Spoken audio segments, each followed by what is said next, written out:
Hi everybody, welcome to North Star Knife Reviews. Today we are going to be looking at a real steel control. This is a hefty knife. Came out, I believe, in about 2018. It is produced in China. And this particular model is designed by Poltergeist Works. In collaboration with Real Steel. You can see the Poltergeist Works logo right there. Poltergeist Works is a custom house out of Poland, and they've made a number of knives in collaboration with Real Steel.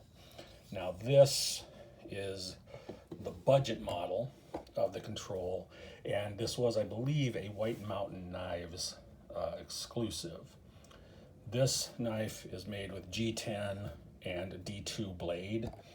The upper level knife, the more expensive one, was made with S35 VN blade and had a solid carbon fiber handle on the show side, or scale on the show side.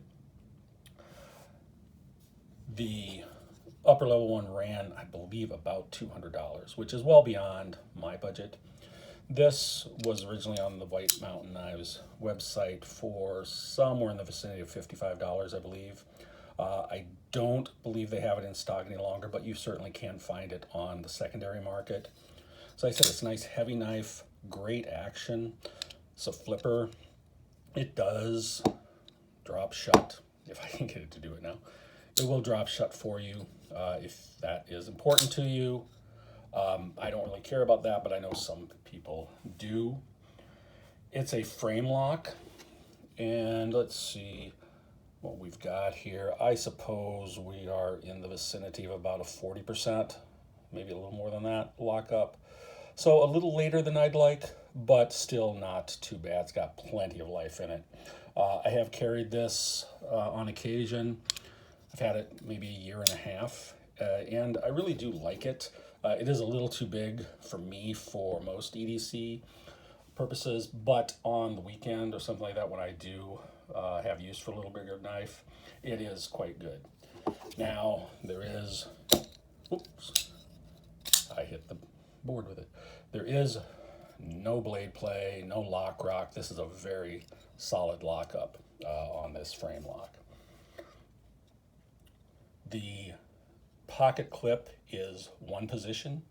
It is tip up, right side only, and it is not deep carry. You can see you're going to have a fair amount of real estate on this knife sticking out of your pocket if you decide that you want to get it. It is in D2 steel, as I said. You can see the marking on the blade for the D2. It is what I would call sort of a modified Tanto drop point knife. I think it's a very attractive blade. I like it quite a bit. It does have some very mild jimping here, and then a thumb rest, which makes for a pretty comfortable hold. This is actually quite a comfortable knife, and as you can see, the blade is about 3.5 inches. Closed, this knife is going to run about 5 inches, so it will take up a fair amount of room in your pocket. Now, for those of you who don't know blade steels, D2 is a near stainless mid-level steel. Doesn't have quite enough chromium in it to be a true stainless steel. It will hold a pretty decent edge, but the lower chromium content means that you do have to watch for corrosion. Now, it's not going to corrode like a carbon steel like 1095 or something like that, but it will do it more so than a true stainless steel, like say a VG10 or something of that nature. This knife has a pretty good size sharpening choil on it. In fact, you could even use it as a small finger choil if you really wanted to choke up on it, although you do run the risk of cutting yourself if you do use it that way.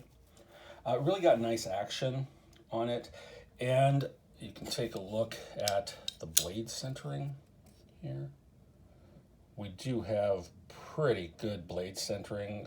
Not that that affects the action a whole lot, but I know a lot of people are concerned about how centered the blade is. It's very comfortable, solid, good size knife. If you're in the market for a larger knife, I really think that this is a pretty good EDC, unless maybe you're in a very humid area, because the D2 is going to demand a little more upkeep than a stainless would. But I can highly recommend it. The Real Steel Control. Thanks for watching. Hope you found this interesting, and we'll catch you next time.